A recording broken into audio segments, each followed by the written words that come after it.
Ladies and gentlemen, welcome back to the channel. I'm Tony, and today I'm going to be doing my impressions on the Perdomo Legacy Father and Son Maduro in Gran Figurado size. Now for the specs, we have a Nicaraguan Maduro wrapper, the Nicaraguan hybrid seed for the binder, and we have fillers from Nicaragua. So we could technically say that this is a Nicaraguan Puro. We have 6 inches in length, and the ring gauge is 48, 60, and 52. Box pressed. So you already know the drill. I'm gonna line this up, give you my impressions regarding each third, and yep a little bit along the way. Wide open draw.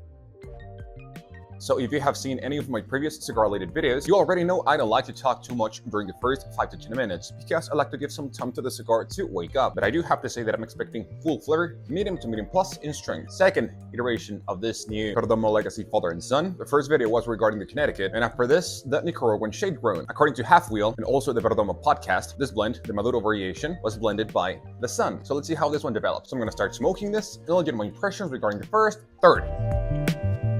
Alright, before the secondary band burns on this side, I'm going to proceed with the removal of the secondary band. And here we have the secondary band, Father and Son. Very nice colored combination.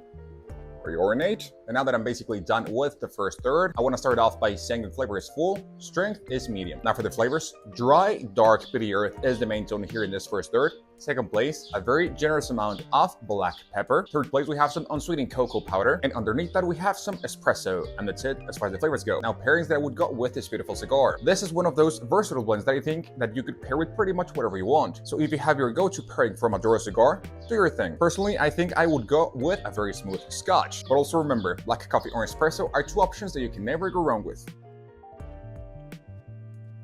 We have fairly good smoke output, and I'll see you in a little bit with the removal of the primary band, and also of course my impressions regarding the second third.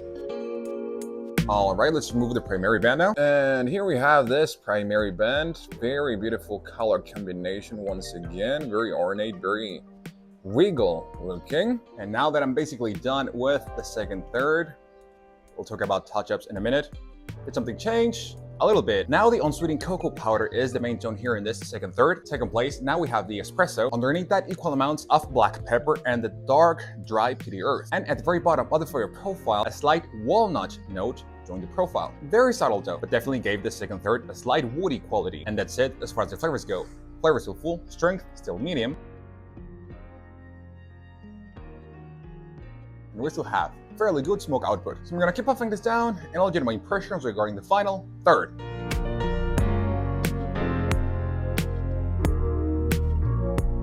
Alright, I'm almost done with the final third. Something changed? Yes. The unsweetened cocoa powder now morphed into semi-sweet chocolate, which is the main tone here in this final third. Second place, we still have the espresso. Third place, the walnut ramped up a little bit. The dry, dark, bitter earth now morphed into just sweet earth. And underneath that, we still have some black pepper. And that's it as far as the flavors go. Flavor still full, strength still medium.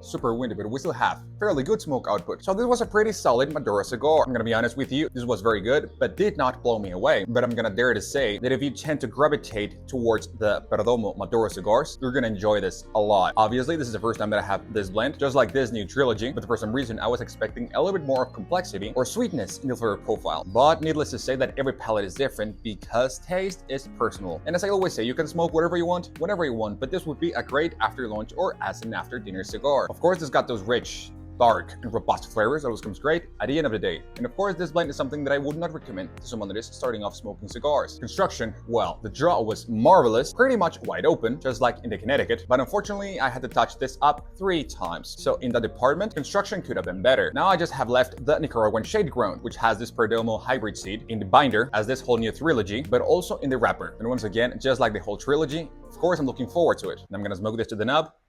And that's it for me. Thank you so much for watching this video. If you made it this far, I really hope you found this video useful. So, thank you so much. Tack så mycket. Merci beaucoup. Muito obrigado. Dankeschön. Muchas gracias. Spasiba. Kietas. Grazie mille. Arigatou gozaimasu. See you in the next video.